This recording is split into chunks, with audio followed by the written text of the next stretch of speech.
अच्छा बेटा, हम लोग पढ़ क्या रहे थे पिछली क्लास में? जो हमारा टॉपिक चल रहा था वो चल रहा था फायरवॉल्स का। तो हमने डिस्कस किया था फायरवॉल्स को। अगर मैं समराइज करूं थोड़ा सा उसको, तो हमने क्या पढ़ा था? हमने ये पढ़ा था कि अज्यूमिंग दैट कि आप सेंटोरस मॉल में शॉपिंग के लिए जा रहे हैं, तो जो सेंटोरस मॉल है वो आपका एक प्राइवेट एरिया है, ठीक है। उस प्राइवेट एरिया में इंटर होने के लिए कुछ एंट्री पॉइंट्स हैं, कुछ चेकिंग पॉइंट्स हैं जहाँ पे आपकी सिक्योरिटी चेक की जाती है। उन सिक्योरिटी पॉइंट से गुजरने के बाद आप प्राइवेट एरिया में इंटर होते हो। सेंटोरस मॉल के आउटसाइड जितना भी एरिया है वो मेरा कहलाएगा पब्लिक एरिया, पब्लिक नेटवर्क।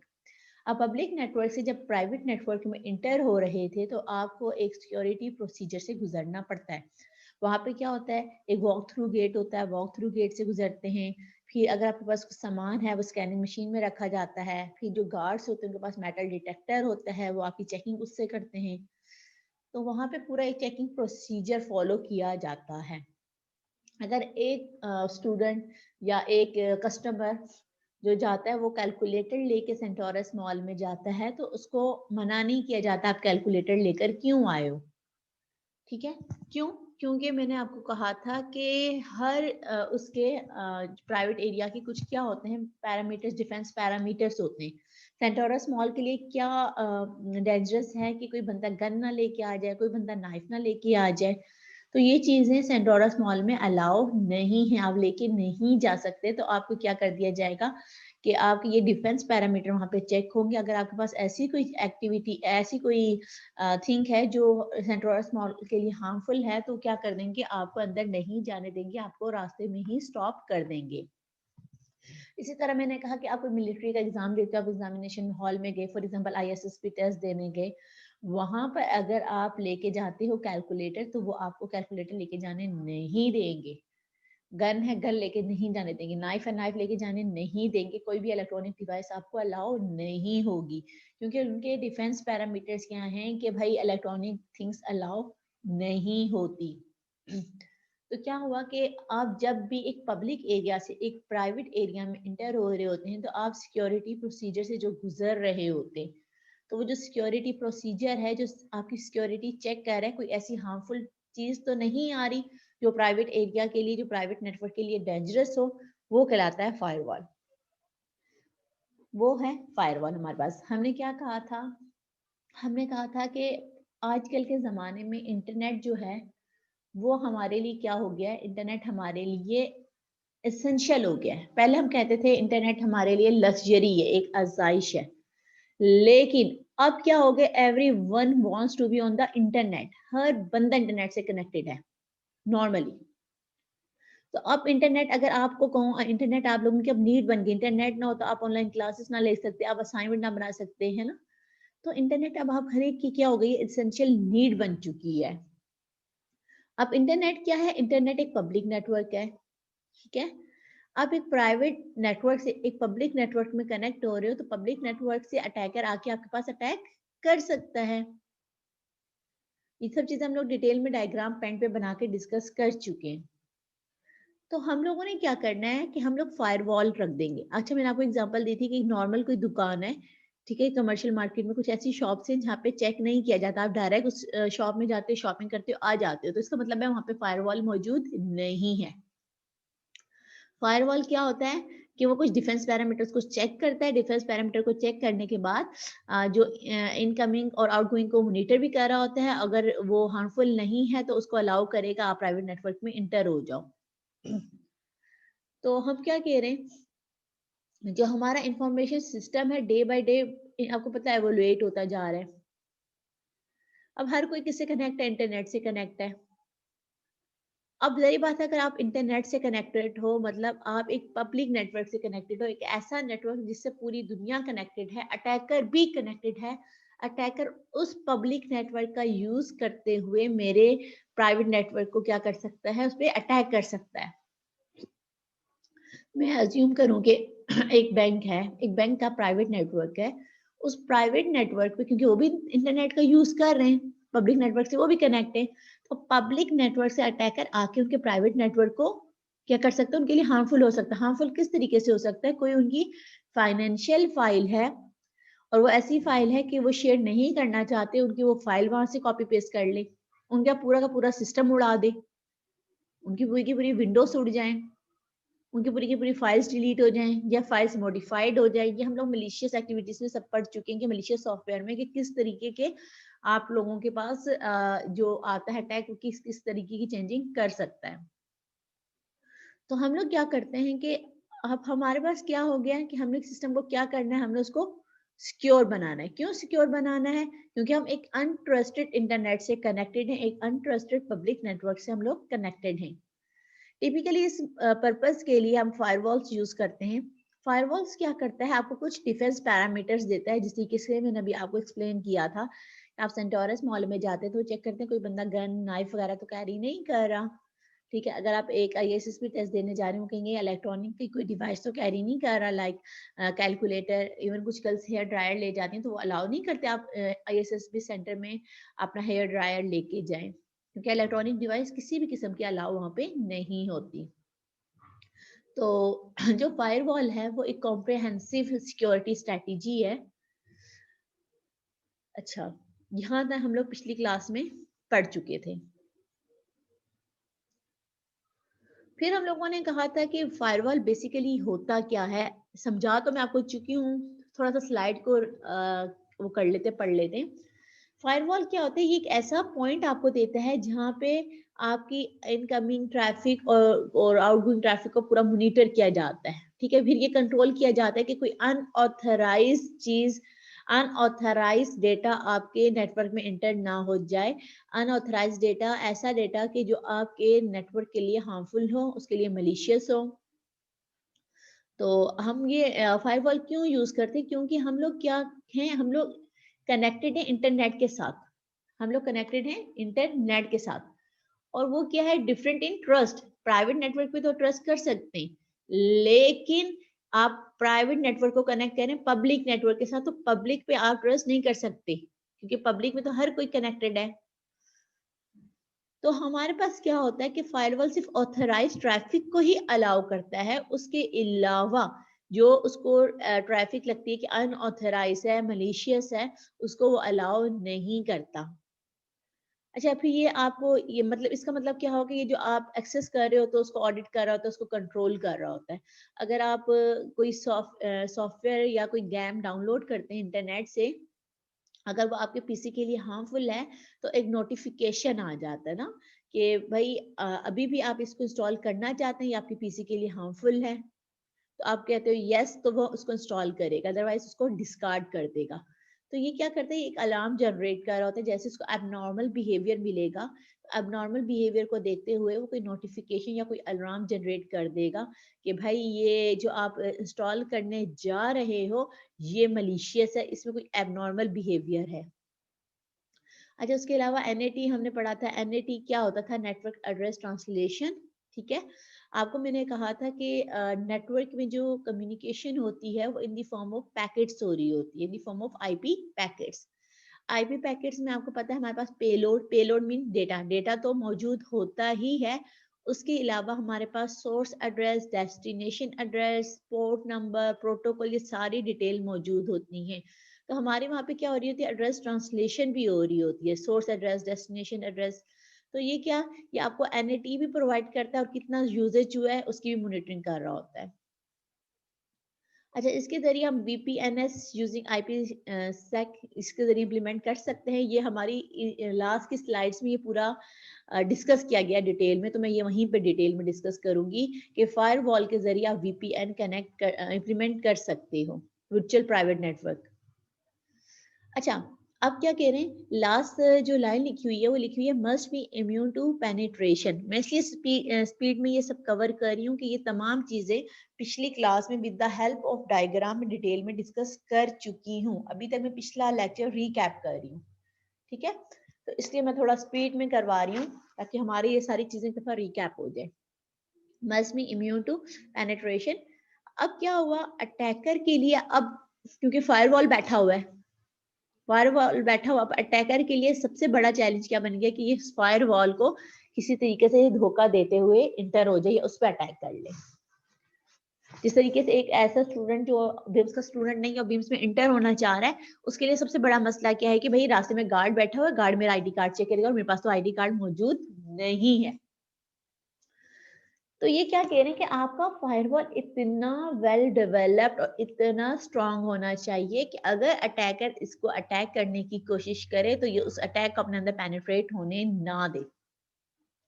मतलब एक स्टूडेंट नहीं है बिम्स का, लेकिन वो बिम्स में इंटर होना चाहता है, वो क्या करे, वो वैसे ही बिम्स का नकली कार्ड बना के एंट्री की कोशिश करे, तो गार्ड इतना एबल होना चाहिए, गार्ड कि उसको देख ले, पहचान ले कि ये कार्ड बिम का नहीं है, या बंदा किसी और स्टूडेंट का कार्ड लेके इंटर हो रहा हो, गार्ड को इतना कह सकते हैं कि इतना होशियार होना चाहिए कि वो उस कार्ड को देख के पहचान ले कि इस बच्चे की पिक्चर नहीं लगी हुई, या ये ऐसा स्टूडेंट है जो पहले कभी आया ही नहीं।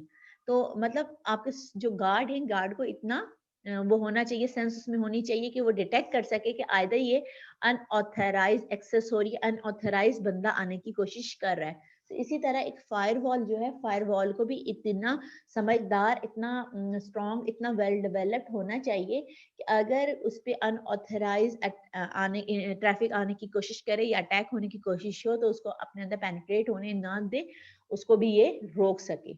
मतलब चालाकियां, जिस तरह स्टूडेंट्स की चालाकियों को एक गार्ड रोक देता है कि वो इंटर ना हो पाए, तो वैसे ही फायरवॉल भी उसको रोक ले।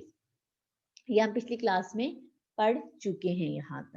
यहाँ तक कोई क्वेश्चन है तो पूछें, फिर मैं आगे कंटिन्यू करती हूँ। यहाँ तक कोई क्वेरी है तो मुझसे पूछ लें, फिर मैं आगे इसको थोड़ा सा एक्सप्लेन करती हूँ। अभी तक मैंने पिछला रिकैप किया है, मैंने आगे आपको पढ़ाना शुरू नहीं किया। ठीक है जनाब, नो क्यूरी, राइट। अच्छा, अगली स्लाइड देखते हैं हम लोग।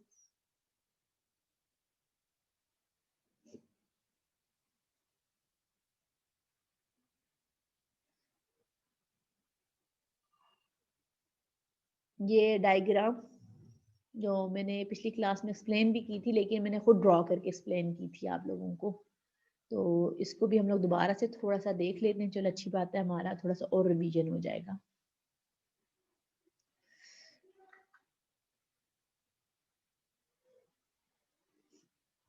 अच्छा जनाब, मैंने आपको कहा था ये हमारा पब्लिक, अगर हम सेंटोरस मॉल की एग्जांपल लें तो ये मेरा सेंटोरस मॉल है, ये मेरा वो सिक्योरिटी प्रोसीजर है जो guard, walk through gate, metal detector, scan machine मौजूद है, ये वो चीज़ है।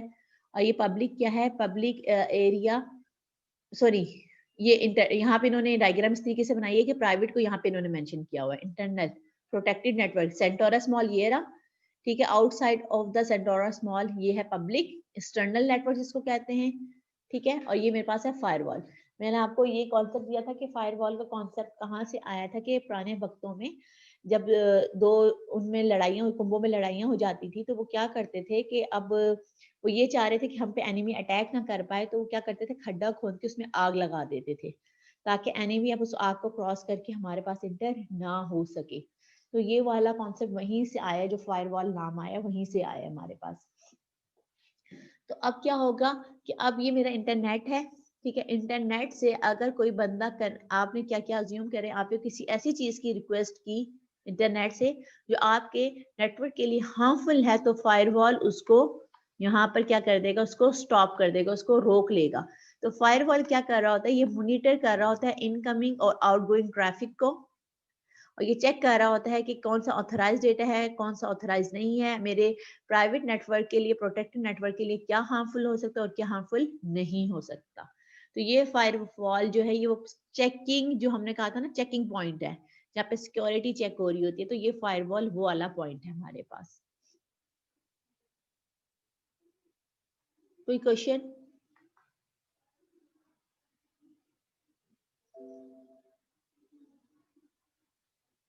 कोई क्वेश्चन है तो पूछ लें।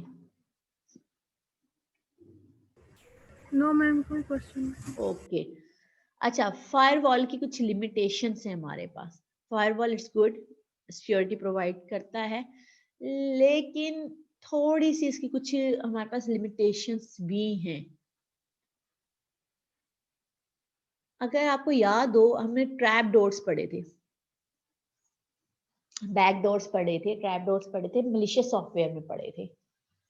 क्या डिस्कस किया था, अगर उसको थोड़ा सा रिकॉल कर लूँ मैं, तो हमने क्या पढ़ा था कि ट्रैपडोर और बैकडोर क्या होता है कि अटैकर बायपास कर दे सिक्योरिटी प्रोसीजर को। मतलब जो नॉर्मल एंटरिंग पॉइंट है वहां से इंटर होने के बजाय वो बैकडोर का इस्तेमाल करे और वो बैकडोर से सिक्योरिटी प्रोसीजर को बायपास करते हुए इंटर हो जाए। फिर हमने ये भी डिस्कस किया था कि ये बैकडोर कहाँ से आते हैं, कैसे होते हैं। जब हम अपना प्रोग्राम जो हम अपनी एप्लीकेशन बना रहे होते हैं, डेवलप कर रहे होते हैं, तो हम लोग बार बार उसको क्या कर रहे होते हैं, इंस्टॉलेशन से पहले उसका फ्रंट, फॉर एग्जांपल आपने फ्रंट जो यूजर इंटरफेस है वो अभी नहीं क्रिएट किया, आप फिर भी उसको डिबग टेस्ट करके देख रहे होते हैं। आप कुछ पॉइंट्स ऐसे रखते हैं कि जिसके थ्रू आपके प्रोग्राम को टेस्ट किया जाए, डिबग किया जाए कि इसमें कोई मसला तो नहीं है, आइदर ये मेरा रिक्वायर्ड रिजल्ट मुझे प्रोवाइड कर रहा है कि नहीं कर रहा।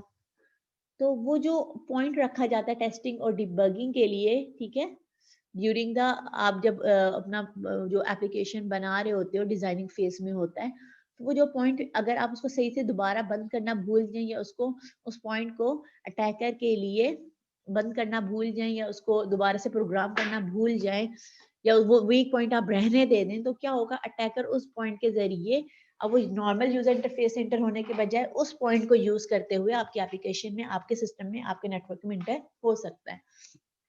अगर हम बिम्स की एग्जांपल लें, बिम्स में आपको पता है कि दो गेट्स हैं हमारे पास। एक तो वो गेट है जहाँ पे गार्ड हमारे पास बैठे हुए, एक वो गेट है जो ऊपर पार्किंग से आता है लेकिन वो बंद होता है सिक्योरिटी पर्पस की वजह से।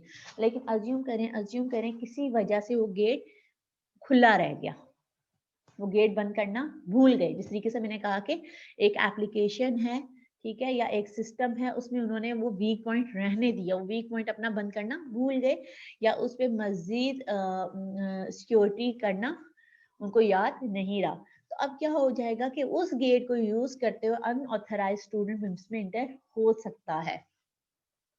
तो अब क्या हुआ, अब उस स्टूडेंट कैसे इंटर हुआ, अनऑथराइज स्टूडेंट मतलब स्टूडेंट यूनिवर्सिटी का नहीं है, कहीं और पढ़ रहा होगा, ऐसे घूमने फिरने आ गया बेबी में। तो अब अनऑथराइज यूजर जो इंटर हो गया अंदर, तो वो कैसे इंटर हुआ कि उसने सिक्योरिटी प्रोसीजर को बायपास कर दिया। जहां पे सिक्योरिटी चेक हो रही थी, पूरी सिक्योरिटी मेजर हो रही थी, चेकिंग हो रही थी, उस पॉइंट को वो बायपास करते हुए दूसरे गेट से इंटर हो गया, जो कि बैक डोर और हमारे पास क्या कहला रहा होता है, ट्रैप डोर कहला रहा होता है। ठीक है, तो कांट, यहाँ पे पहला पॉइंट क्या है, can not protect from attack by passing it. वो अटैक जिसको बायपास करते हुए हुए इम्प्लीमेंट होता है उसको ये प्रोटेक्ट नहीं कर सकता। अच्छा, ये कुछ एग्जांपल्स दी गई हैं, ठीक है, ये मैं आप एक्सपेक्ट कर रही हूँ कि आप लोगों ने नेटवर्क में पढ़ी हुई हैं, सिक्योर शेल वगैरह, ये सब चीजें वहीं की टर्म यूज होती हैं। कुछ एग्जांपल्स हैं, तो इनकी मैं डिटेल में इतना नहीं जाऊंगी।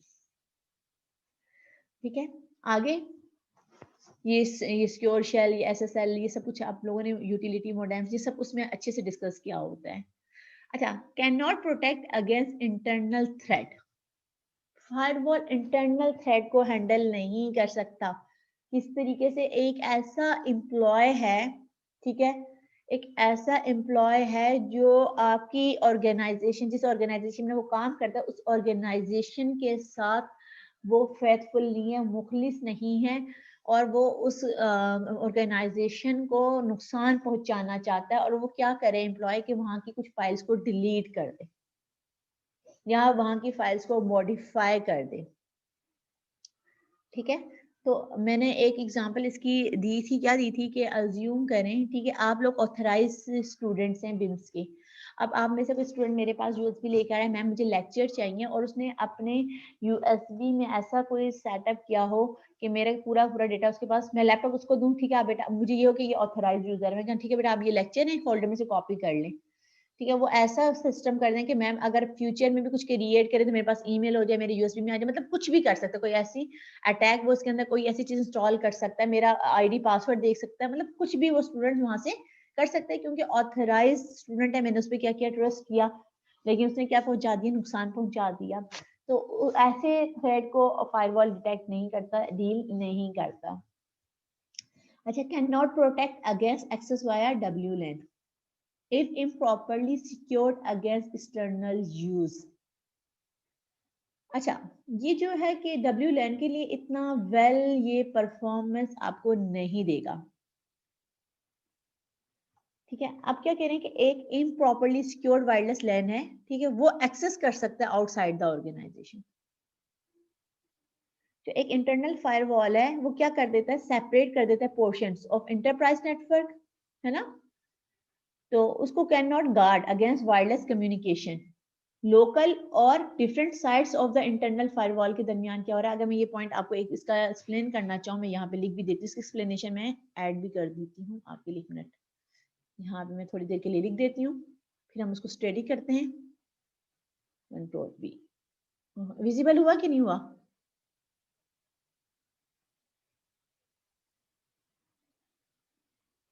आवाज आ रही है बेटा? यस मैम, नजर आ रहा है। जरा पढ़े बेटा मैमुना, अगर विजिबल है। मैम ये लास्ट वाला, जी लास्ट वाला एन ये। इम्प्रॉपरली हाँ पढ़े। an improperly secured wireless LAN may be accessed from outside the organization. An internal firewall that separates portion of an enterprise network cannot guard against wireless communication between local systems on different sides of the internet firewall. समझ आई कि नहीं आई? ये क्या कह रहे हैं कि अगर एक इम्प्रॉपर सिक्योर वायरलेस लैन है आपके पास, ठीक है, ठीक है, may be access from outside the organisation, उसको आउटसाइड ऑफ द ऑर्गेनाइजेशन से एक्सेस किया जा सकता है अगर वो सिक्योर नहीं है, इम्प्रॉपरली सिक्योर है आपका वायरलेस लैन। आप लैन यूज कर रहे हो, वायरलेस लैन यूज कर रहे हो, ठीक है। वायरलेस लैन को क्या कर सकता है, अगर वो इम्प्रॉपरली सिक्योर्ड है, इम्प्रॉपरली सिक्योर मतलब कंप्लीटली सिक्योर्ड नहीं है, तो वो ऑर्गेनाइजेशन की आउटसाइड से एक्सेस किया जा सकता है। समझ आई कि नहीं आई?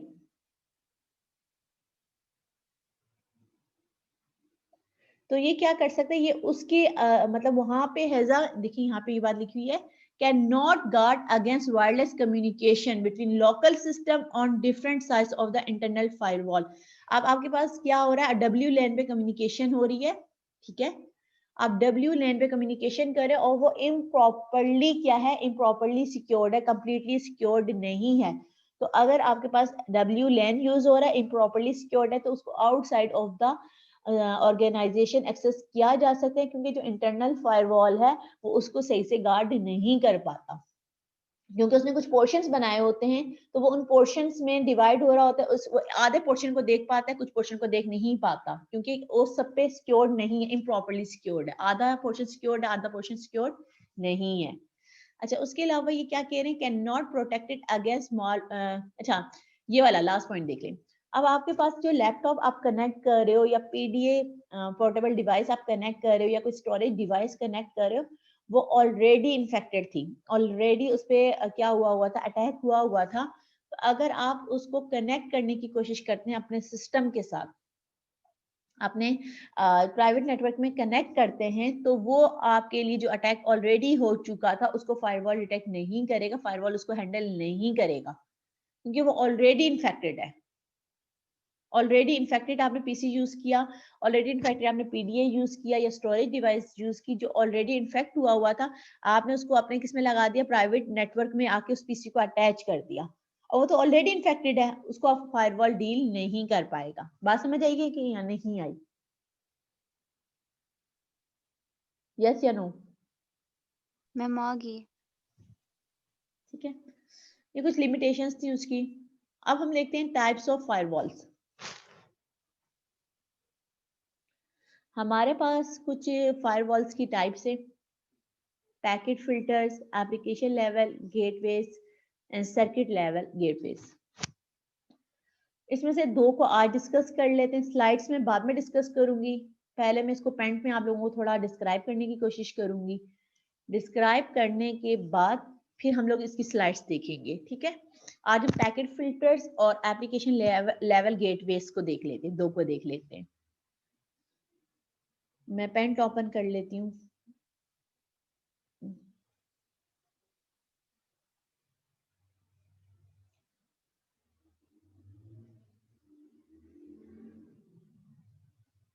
अच्छा बताएं, पेंट विजिबल हुआ आप लोगों को? Yes ma'am. यस मैम, हो गया। ठीक है, गुड है, परफेक्ट हो गया। अच्छा, हम लोग पढ़ने जा रहे हैं पैकेट फिल्टरिंग। ठीक है, थोड़ा सा लाइट इशू यहाँ पर भी है, मैं इसको थोड़ा सा मैनेज करती हूँ। अच्छा जनाब, ओके। अच्छा, हम बात करने जा रहे हैं पैकेट फिल्टरिंग की।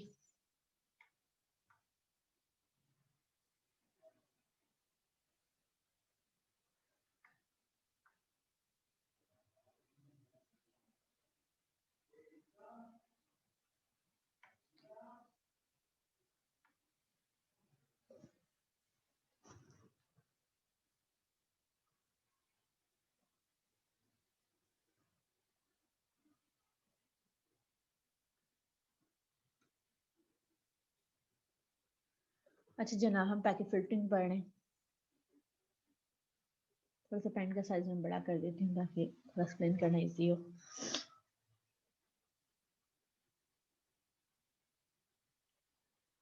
अब अज्यूम करते हैं वही वाली बात जो हमने पहले की थी कि ये मेरे पास इंटरनेट है, ठीक है, और फिर मेरे पास क्या है, यहाँ पे बीच में मेरे पास पैकेट फिल्टरिंग राउटर है, और जनाब फिर मेरे पास कौन है, यहाँ पे मेरे पास प्राइवेट नेटवर्क है। इन पे लिख देते हैं, थोड़ी सी पता चल जाएगी क्या क्या चीज़ है। ये मेरे पास क्या था जनाब, ये मेरे पास है इंटरनेट, ठीक है, और यहाँ पे इसको हम कह देते हैं, एक मिनट इसको थोड़ा सा यहाँ पे ले आती हूँ मैं। यह है मेरा प्राइवेट नेटवर्क या प्रोटेक्टेड नेटवर्क जिसको कह सकते हैं, प्रोटेक्टेड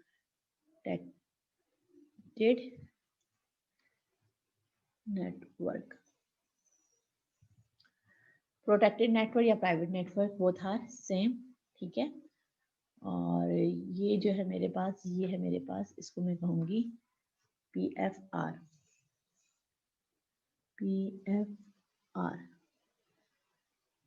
पैकेट फिल्टरिंग राउटर। इससे हमारे पास कुछ रूल्स डिफाइन होते हैं, रूल 1, रूल 2, ठीक है, रूल 3 एंड सो ऑन।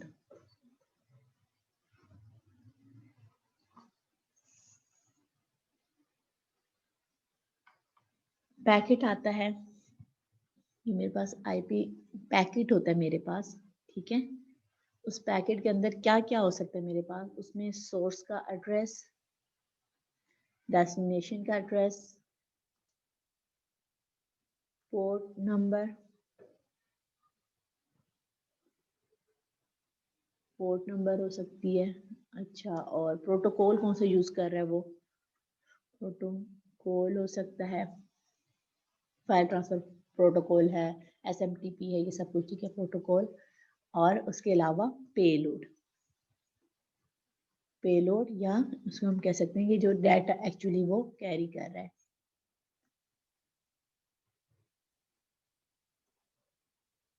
इसको थोड़ा सा मैं ऐसे कर देती हूँ, ठीक है। अच्छा जनाब, इसको थोड़ा सा एक्सप्लेन करने की कोशिश करते हैं।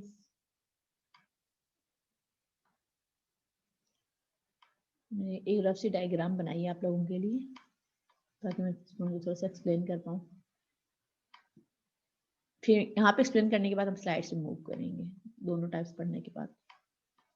अच्छा जनाब, हो क्या रहा है, हमारे पास पैकेट फिल्टरिंग में क्या होता है कि पैकेट फिल्टरिंग में हमारे पास कुछ रूल्स डिफाइन होते हैं, सेट ऑफ रूल्स डिफाइन होते हैं। अब जो भी इनकमिंग IP पैकेट होगा उस पे ये सर्टेन रूल्स चेक होंगे, जिनको हम कहते हैं डिफेंस पैरामीटर्स। याद आया, मैंने कहा था ना डिफेंस पैरामीटर्स, ये चीज तो नहीं है, ये चीज तो नहीं है इसके पास, ये चीज तो नहीं है इसके पास, है ना। तो हमारे पास क्या होता है, जैसे ही आपको पता है आपने कोई रिक्वेस्ट जनरेट की, ठीक है, आप इंटरनेट ने उसका आपको क्या भेजा, पैकेट भेजा, कम्युनिकेशन की फॉर्म ऑफ पैकेट हो रही होती है। अब जब पैकेट फायरवॉल के पास आया, यहाँ पे कौन है, पैकेट फिल्टरिंग फायरवॉल आपके पास। तो जैसे ही पैकेट फिल्टरिंग फायरवॉल के पास आपका पैकेट आया, तो वो उस पैकेट के ऊपर सर्टेन रूल्स को चेक करेगा। लेकिन कीप इन योर माइंड के पैकेट फिल्टरिंग पेलोड या डेटा को चेक नहीं करता, पेलोड या डेटा को चेक नहीं करेगा, वो इस पेलोड और डेटा को चेक नहीं करेगा। इसके अलावा बाकी जो उसके आईपी हेडर में चीजें मौजूद होती है वो सबको चेक कर रहा होता है। अब क्या हुआ कि आपके पास आईपी पैकेट आया, अज्यूम करती हूँ मैं, अज्यूम करती हूँ कंडीशन क्या लिखी हुई थी यहाँ पे, जो रूल नंबर 1 था, अज्यूम करें रूल नंबर 1 क्या लिखा हुआ था कि भाई अगर सोर्स एड्रेस आपका 10 है, सोर्स एड्रेस अगर आपका 10 है तो उसको अलाउ नहीं करना। सोर्स एड्रेस 10 है तो उसको अलाउ नहीं करना। आप अज्यूम करेंगे यहाँ पे जो पैकेट आया है इसका सोर्स एड्रेस था 20 थोड़ा कुछ बुरा ही हालत में लिखा गया लेकिन इसका 20, ठीक है। अज्यूम करें 20 था या 40 था, वैसे देखने में तो बेचारा 40 लग रहा है, तो सोर्स एड्रेस उसका 40 था। तो इसने क्या किया, इसने रूल नंबर 1 चेक किया कि इसका सोर्स एड्रेस क्या है, अज्यूम करें इसका सोर्स एड्रेस 40 है, तो इन्होंने कहा कि इसका मतलब है कि ये अलाउ है। रूल नंबर 1 उसने पास कर दिया इसमें एंटर होने के लिए, क्योंकि अगर उसका सोर्स एड्रेस 10 होता, 10 होता तो उसको एंट्री अलाउ ना होती। ठीक है, अब अज्यूम करें कि अगला रूल क्या था कि भाई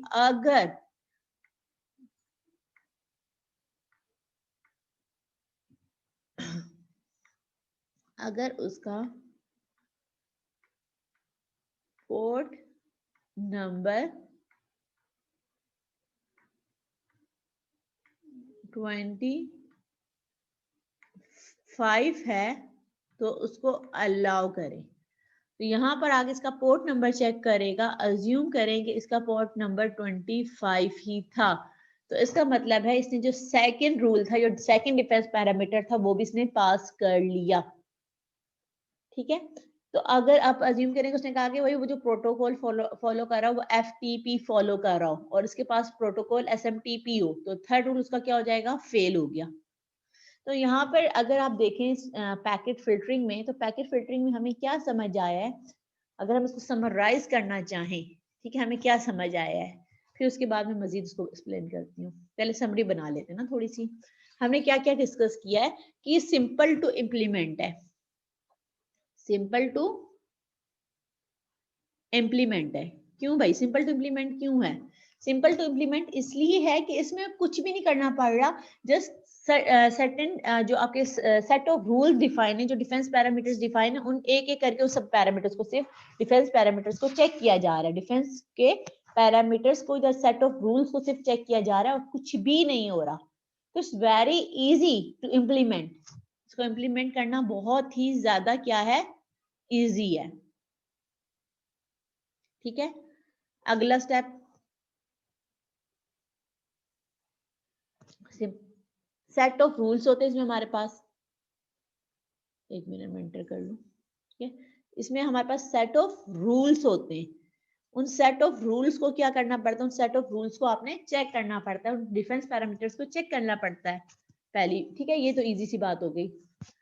अच्छा, इसके अलावा हमने क्या कहा है कि यहाँ पे क्या क्या चेक हो रहा होता है, सेट ऑफ रूल्स में क्या हम लोग चेक कर रहे होते हैं, हम आईपी पैकेट का हेडर चेक कर रहे होते हैं, क्या क्या चेक कर रहे होते हैं, हम चेक कर रहे होते हैं कि सोर्स एड्रेस क्या है, डेस्टिनेशन एड्रेस क्या है, ठीक है, उसकी पोर्ट नंबर क्या है,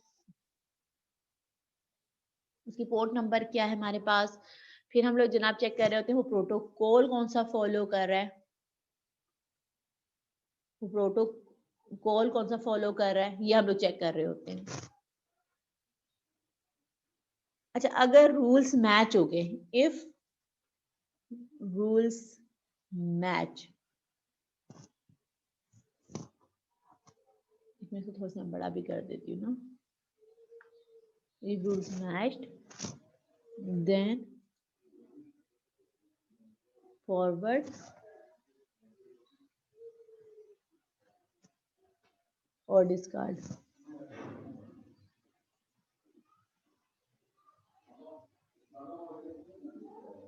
ठीक है, या फॉरवर्ड करेंगे या डिस्कार्ड कर देंगे। अच्छा, डिफॉल्ट एक्शन क्या होते हैं अभी हम लोगों ने नहीं पढ़ा। डिफॉल्ट एक्शन मैं आपके साथ डिस्कस करूंगी। डिफॉल्ट एक्शन क्या होते हैं वो मैंने अभी आपको एक्सप्लेन नहीं किए। और इसका डिसएडवांटेज क्या है कि डेटा या पेलोड नॉट वॉच। 2 मिनट दे रही हूँ, जरा इसको आप देखें, फिर मैं आपसे पूछूंगी कि क्या समझ आया, फिर हम इसको आगे फर्दर डिस्कस करते हैं।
हाँ जी, कुछ समझ आए इन पॉइंट्स को देख के?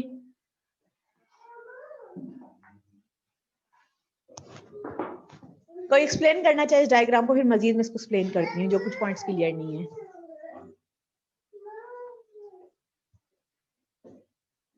Bonus marks Ramzan. Yes ma'am. जी बेटा, क्या समझ आया? जो भी समझ आया थोड़ा सा बता दो, एक्सप्लेन कर दो, ताकि मुझे लगे ना कि मैडम कुछ ना कुछ समझ आ रहा है। मैडम इसमें कोई ज़्यादा खास नहीं है, बस सीधा सीधा बता रहा है कि जब डेटा इंटरनेट से आ रहा है ना, वो उसको पहले चेक कर रहे हैं। उसमें पहले उसका जिस तरह पढ़ा था उसके अंदर के प्रोसेस में होते हैं डिफरेंट उसके एक डेटा के साथ बहुत सारे एड्रेस भी होता है, सोर्स एड्रेस, पोर्ट नंबर और उसका प्रोटोकॉल वगैरह, सारे उसकी इंफॉर्मेशन अटैच होती है। तो वो सारी चीज़ें चेक करता है और उसने अपने कोई सेट ऑफ रूल डिफाइन किए होते हैं। अगर वो उनके साथ मैच करता है तो तभी उसको अलाउ करता है आगे आने, वरना उसको उधर ही डिस्कार्ड कर देते हैं। परफेक्ट। अच्छा, आप ये भी कर सकते हैं, देखिए आप ये जो इन्होंने रमजान ने कहा एक्सप्लेन काफी हद तक ठीक है इन्होंने, बिल्कुल। अच्छा, मैं रमजान का नंबर भी नोट कर लूँ ना, याद आया, मैं बोलना शुरू होंगी भूल ही जाऊंगी। रमजान, अच्छा जनाब, ओके। अच्छा बेटा, होता क्या है हमारे पास, ये जो हमने कहा ना कि सेट ऑफ रूल्स डिफाइन होते हैं, इसकी बेसिस पे आप फॉरवर्ड भी कर सकते हो, इसकी बेसिस पे डिस्कार्ड भी कर सकते हो। किस तरीके से, मतलब ये सेंटेंस में आपको एक्सप्लेन कर रही हूँ। ये वाला ऊपर वाला समझ आ गया, सिंपल टू इम्प्लीमेंट, कुछ ही नहीं, सिर्फ रूल्स चेक हो रहे हैं। जिस तरीके से सेंटोरस में जा रहे हो, कोई बहुत लंबा चौड़ा प्रोसीजर नहीं है, सिंपल टू इम्प्लीमेंट है। जाना है मेटल, वो वॉक थ्रू गेट से गुजरना है, वॉक थ्रू गेट से गुजरे, मेटल डिटेक्टर हुआ, स्कैनिंग मशीन हुई, गार्ड ने चेक किया, सिंपल टू इम्प्लीमेंट। और इसमें क्या क्या मैम चेक हो सकता जी? मेरी जी रमजान बोले बेटा। मैडम आपने यहाँ पर ये कह रखा है कि ये पेलोड या डेटा को चेक नहीं करता। जी जी। तो उस दिन मैं एक फाइल डाउनलोड कर रहा था इंटरनेट से, तो वो उसने बताया कि आप जो डाउनलोड कर रहे हैं वो इस नाम से है, लेकिन जो सर्वर भेज रहा है वो इस नाम से है। तो फिर उसमें तो वो चेक कर रहा है डेटा को, तभी तो वो मुझे बता रहा है कि इस फाइल डिफरेंट नेम से आ रही है जो लिखा हुआ है। अच्छा रमजान, हमारे पास ना बहुत सारी टाइप्स होती हैं, अभी हम अगली टाइप पढ़ेंगे ना जो, वो चेक कर रही होगी पेलोड और डेटा ठीक को। है। ठीक है, ये ठीक है मैम। सिंपलेस्ट टाइप है उसकी। हम फायरवॉल की 3 टाइप्स पढ़ेंगे क्लास में, ठीक है। तो मैं अभी आपके साथ जो डिस्कस कर रही हूँ सबसे इजियर वन डिस्कस कर रही हूँ, पहली टाइप। उसके बाद हम दूसरी टाइप देखेंगे, तो दूसरी टाइप क्या होगी, वो डेटा पेलोड को चेक कर रही होगी। ठीक है। अच्छा, हम इसमें क्या बात कर रहे हैं, हम ये कह रहे हैं कि सिंपल टू इम्प्लीमेंट है, बहुत ज्यादा इजी है इम्प्लीमेंट करना, कुछ नहीं है, जो भी पैकेट आया उसके सर्टेन रूल्स को चेक किया गया, उसमें उसके source address, destination address, port number, यहाँ पे कुछ रूल्स डिफाइन किए गए होंगे। अच्छा, अगर वो मैच कर गए देन फॉरवर्ड और डिस्कार्ड, ये हमने बताना है कि रूल्स मैच करने में फॉरवर्ड करना है या डिस्कार्ड। मिसाल के तौर पर सेंटोरस मॉल में गए, रूल नंबर 1 यूजर के पास गन हो, रूल नंबर 2 जो कस्टमर आ रहा है उसके पास नाइफ हो। तो बताएं, ये दो रूल्स अगर पास हो जाते तो उसको फॉरवर्ड करेंगे या डिस्कार्ड करेंगे? डिस्कार्ड करेंगे मैम। डिस्कार्ड करेंगे, ठीक है। और अगर लिखा हो कि कस्टमर जो आ रहा है उसके पास कोई भी इलीगल चीज मौजूद नहीं है, रूल नंबर 2 कोई भी ऐसी चीज कैरी नहीं कर रहा जो सेंटोरस के लिए हार्मफुल हो, रूल नंबर 3 उसके पास गन भी नहीं है, रूल नंबर 4 उसके पास नाइफ भी नहीं है। अब बताएं, उसको अलाउ करेगा या डिस्कार्ड करेगा? अलाउ करेंगे मैम। अलाउ करेंगे। तो हम क्या कर सकते हैं, हम जो रूल्स लिखते हैं depends on the rule, rules match होने के बाद आप फॉरवर्ड भी कर सकते हैं और आप डिस्कार्ड भी कर सकते हैं, डिपेंड्स ऑन द रूल्स, किस सेंस में रूल्स लिखे गए। अच्छा, डिफॉल्ट एक्शन क्या होता है, ये मैं स्लाइड से डिस्कस करूंगी, उसमें ये थोड़ा अच्छा मेंशन्ड है, ठीक है। अच्छा, मसला क्या है इस पैकेट फिल्टरिंग का, क्यों नहीं ये फायरवॉल की हम पैकेट फिल्टरिंग को यूज करते, या क्यों हम लोग इसको कहते हैं कि यार ये बेहतर नहीं है? रीजन इज दैट कि ये पेलोड और डेटा को चेक नहीं करती। क्या पता पेलोड और डेटा के अंदर ही कोई ऐसी मलिशियस चीज छुपी होती कि जैसे ही वो डेटा या पेलोड मेरे सिस्टम में इंटर होता तो उस डेटा और पेलोड की वजह से ही मेरा पूरा नेटवर्क डैमेज हो जाए। आप आईपी हेडर को तो चेक कर रहे हो, आप source address, destination address, port number, protocol, बाकी सब चीजों को तो चेक कर रहे हो पैकेट फिल्टरिंग में, लेकिन इसका ड्रॉबैक क्या है? इसका ड्रॉबैक ये है कि ये पेलोड और डेटा को चेक नहीं कर रहा होता।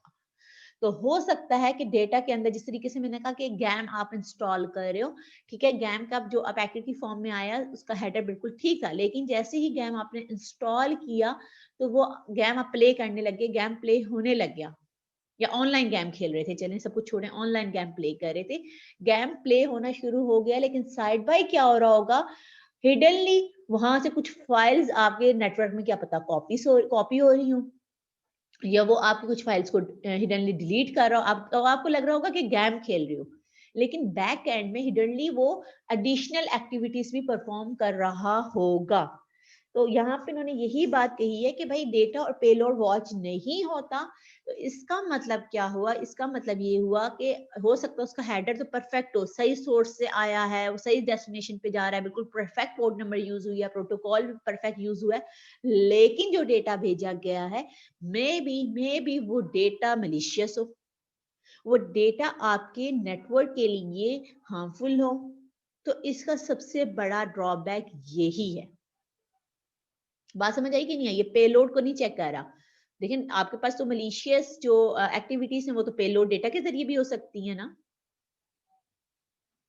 ये इसका सबसे बड़ा ड्रॉबैक था हमारे पास।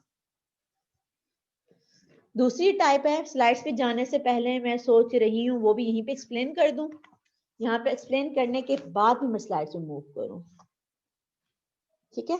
दूसरी जो हम पढ़ रहे हैं वो हम पढ़ रहे हैं application level gateway proxy server जो होता है, ठीक है। तो मैं इसको थोड़ा सा हटा के दोबारा से क्रिएट करती हूँ।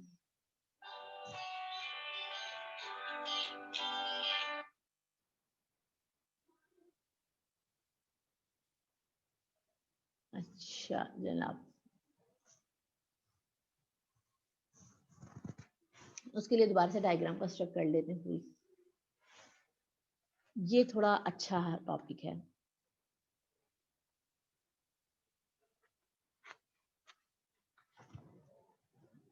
इंटरनेट हो गया मेरे पास,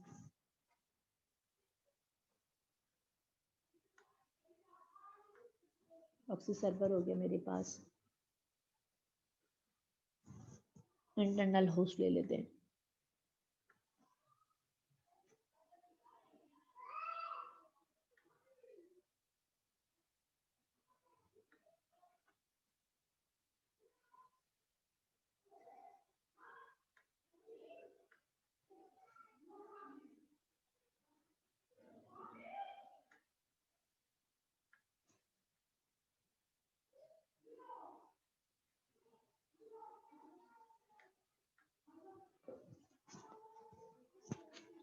इसलिए पेंट पे एक्सप्लेन कर रही हूँ कि पेंट पे चीज़ें थोड़ी ज़्यादा क्लियर हो जाती हैं, देन स्लाइड्स पे जाऊंगी क्योंकि स्लाइड्स पे नॉर्मली बच्चे बोर हो जाते हैं। ठीक है,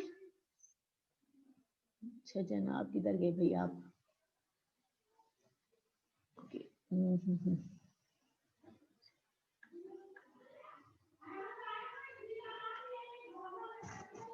प्रॉक्सी सर्वर,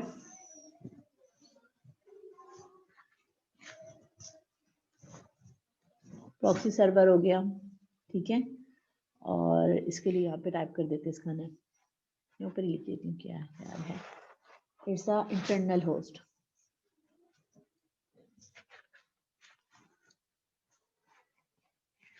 इंटरनल होस्ट, ठीक है। और बाकी जनाब हम लोग ले लेते हैं, थोड़ा सा डायग्राम बना लूँ ना, फिर एक्सप्लेन करती हूँ। आप भी बेशक इसको अपने पास कंस्ट्रक्ट कर लें डायग्राम को, क्योंकि मैंने बताया स्लाइड पे थोड़ा सा कॉम्प्लिकेटेड लिखा हुआ है। जिस तरीके से आप खुद बाय हैंड लिखते हो ना, वो अंडरस्टैंड करना आपके लिए इजी होता है। मैं इसलिए आप लोगों के लिए पेन पे ये डायग्राम बना रही हूँ।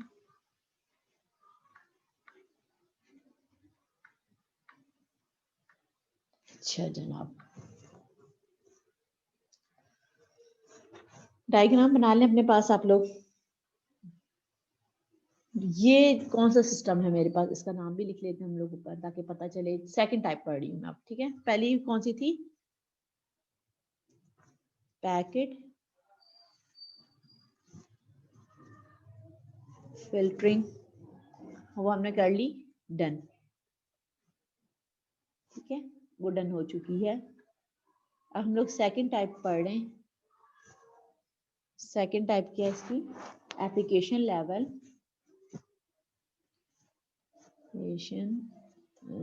Level gateway.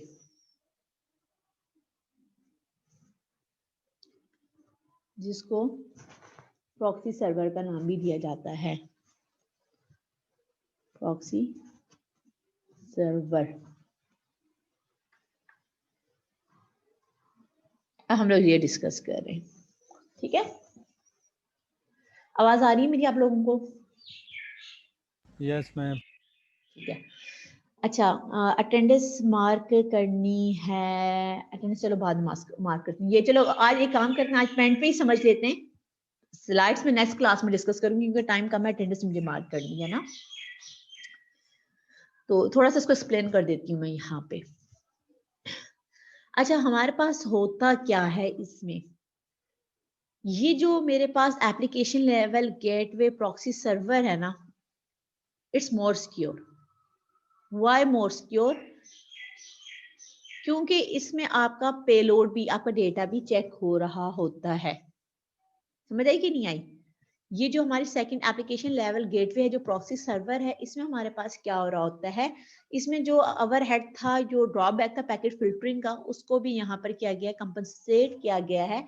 इसमें क्या हो रहा होता है, इसमें आप क्या कर रहे होते हो, डेटा और पेलोड को, जो आपका डेटा पेलोड एक ही चीज है, उसको चेक कर रहा होता है। इसमें हो क्या रहा होगा, इंटरनल होस्ट को लग रहा होगा कि वो डायरेक्टली इंटरनेट से कनेक्टेड है। इसको क्या लग रहा होगा, इंटरनल होस्ट को लग रहा होगा कि वो डायरेक्टली एक्सेस कर रहे हैं इंटरनेट सोर्स को, but actually request is not directly goes to internet. लेकिन जिसकी रिक्वेस्ट है वो डायरेक्टली इंटरनेट को नहीं जा रही होगी। Before it going to the internet, वो किसके पास जा रही होगी, वो प्रॉक्सी सर्वर के पास जा रही होगी। और प्रॉक्सी सर्वर क्या कर रहा होगा, वो चेक कर रहा होगा कि आइदर ये जो मेरा इंटरनल होस्ट है इस रिक्वेस्ट के लिए एलिजिबल है या नहीं, इसके लिए अलाउड है या नहीं।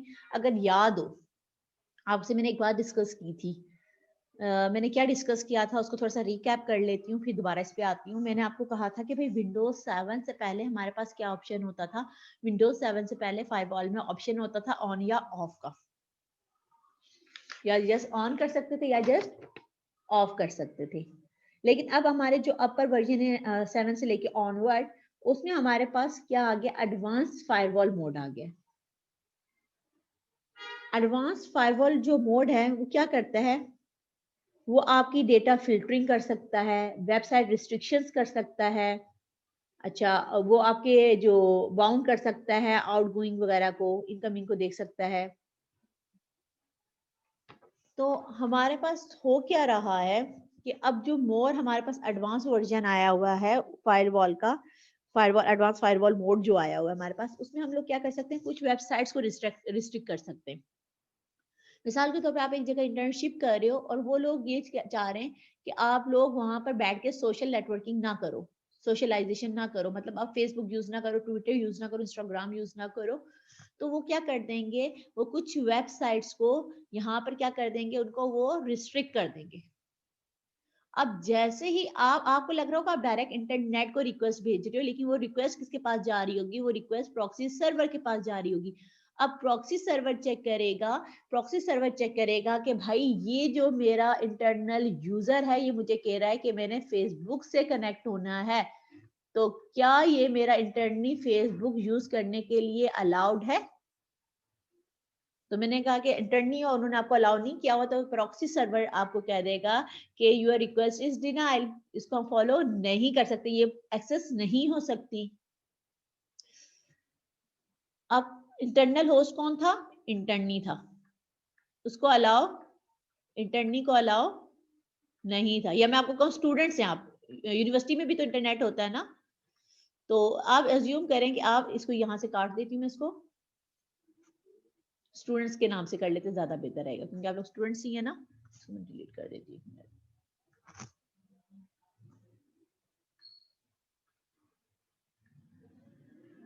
अच्छा जनाब, तो हम क्या, मैंने क्या बात कही, मैंने कहा अज्यूम करें कि आप कौन थे, स्टूडेंट थे, आपने रिक्वेस्ट भेजी, आपने कहा कि भाई मैं एफबी को एक्सेस करना चाहते हैं, तो प्रॉक्सी सर्वर ने कहा कि डिनाइल, नॉट अलाउड, आपको अलाउड नहीं है भाई, डिनाइल कर दिया उसने आपको। आप अज्यूम करें कि डीजी भेजते रिक्वेस्ट, डीजी तो अलाउड होंगे ना, तो अब प्रॉक्सी सर्वर चेक करेगा कि अब जो मेरे पास होस्ट की रिक्वेस्ट आई है, आइदर वो एलिजिबल है या नहीं। या मैं उनकी बात छोड़े, मैं अगर बात करूं एडमिशन ऑफिस जो है वो, उनको तो एफबी यूज करनी पड़ती है, वहां पे उनको पोस्ट करने पड़ते हैं, वहां की बात कर लेते हैं हम लोग, ठीक है, या वहां पे अक्सर बैठी हुई उनकी बात कर लेते हैं। तो वहां पर वो पर्सन प्रोजेक्ट मैनेजर या प्रोग्राम मैनेजर में नाम दूं उनका, वहां का, ठीक है, उनका डेजिग्नेशन है प्रोग्राम मैनेजर, अज्यूमिंग दैट अगर आप प्रोग्राम मैनेजर ने रिक्वेस्ट भेजी है हमारे पास, तो क्या होगा बेटा, जो वहां ने रिक्वेस्ट भेजी है तो उनको कहेंगे यस अलाउड, आप अलाउड हो, ठीक है, क्योंकि उनको, आपको पता है फेसबुक पे उन्हें पोस्ट करने होते हैं, फेसबुक पे उनका काफी काम होता है, तो उनको तो अलाउड है। एक स्टूडेंट को FB by using internet allowed नहीं है। तो प्रॉक्सी सर्वर के जरिए आप क्या कर रहे होते हो, इंटरनल होस्ट को लग रहा होता है कि वो डायरेक्टली इंटरनेट यूज कर रहा है, डायरेक्टली इंटरनेट से रिक्वेस्ट कर रहा है, लेकिन वो डायरेक्टली इंटरनेट से रिक्वेस्ट नहीं कर रहा होता, बल्कि वो प्रॉक्सी सर्वर से रिक्वेस्ट कर रहा होता है। और जो प्रॉक्सी सर्वर होता है, वो प्रॉक्सी सर्वर चेक कर रहा होता है डिफरेंट पॉइंट्स। क्या क्या चेक कर रहा होता है प्रॉक्सी सर्वर, कि आइदर ये होस्ट जो इसने रिक्वेस्ट मुझे भेजी है उसके लिए ऑथराइज्ड है भी कि नहीं। स्टूडेंट फेसबुक की रिक्वेस्ट के लिए ऑथराइज नहीं था, तो प्रॉक्सी सर्वर ने उसको मना कर दिया, भाई sorry I can't serve you. लेकिन जैसे प्रोग्राम मैनेजर ने उसको रिक्वेस्ट भेजी एफबी के लिए, तो प्रॉक्सी सर्वर ने उसको अलाउ कर दिया और उसको इंटरनेट से कनेक्ट कर दिया। ठीक है, यहाँ तक बात क्लियर है मेरी? बताएं बेटा, समझ आइए नहीं? Yes ma'am. पक्की बात है? अब क्या होगा, जब इंटरनेट भी रिस्पॉन्स करेगा ना, तो इंटरनेट क्या करेगा, इंटरनेट का जो रिप्लाई है, मतलब अब होस्ट ने रिक्वेस्ट की, अब इंटरनेट क्या करेगा, उसका रिस्पॉन्स करेगा। तो जो इंटरनेट का वो है रिस्पॉन्स है ना, वो डायरेक्टली इंटरनेट होस्ट के पास नहीं जाएगा। एक मिनट, इसको मैं क्रॉस कर दूंगी, ये नहीं होगा। इंटरनेट डायरेक्टली होस्ट को रिस्पॉन्स नहीं कर रहा होगा, बल्कि उसका इंटरनेट का रिस्पॉन्स जाएगा किसके पास, प्रॉक्सी सर्वर को। और इंटरनेट को लग रहा होगा वो प्रॉक्सी सर्वर जो है उसी से कोरेस्पॉन्ड कर रहा है, उसी से रिस्पॉन्स कर रहा है, होस्ट को उसको पता नहीं होगा। और उसको लगा, इंटरनेट को क्या लग रहा होगा, इंटरनेट ने प्रॉक्सी सर्वर को रिस्पॉन्स क्यों किया, क्योंकि इंटरनेट को रिक्वेस्ट किसने भेजी थी, प्रॉक्सी सर्वर ने रिक्वेस्ट भेजी थी, तो वो रिप्लाई भी किसको करेगा, प्रॉक्सी सर्वर को करेगा। वो डायरेक्टली होस्ट को रिस्पॉन्स नहीं कर रहा, क्योंकि इंटरनेट को जो रिक्वेस्ट गई थी प्रॉक्सी सर्वर की तरफ से गई थी, और रिस्पॉन्स भी किसको करेगा, प्रॉक्सी सर्वर को। अब प्रॉक्सी सर्वर इस रिस्पॉन्स को चेक करेगा कि इसके अंदर कोई हार्मफुल चीज तो नहीं है, वो इसमें पेलोड डेटा को भी चेक करेगा। चेक करने के बाद अब वो वापसी उसको भेज देगा किसको, होस्ट को, जिस होस्ट ने उसके लिए रिक्वेस्ट की थी। जिस तरह प्रोग्राम मैनेजर ने एफबी के लिए रिक्वेस्ट की थी, उसने अपना अकाउंट ओपन करने की कोशिश की थी। बात समझ आई है कि नहीं आई? बेटा बताइए, यहाँ तक बात समझ आई है? रिस्पॉन्स Yes, करें। ma'am. ठीक है, आगे फिर मैं बाद में समझाऊंगी इंशाल्लाह। आज मैं अटेंडेंस मार्क कर लेती हूँ, आज यहीं तक रखते हैं।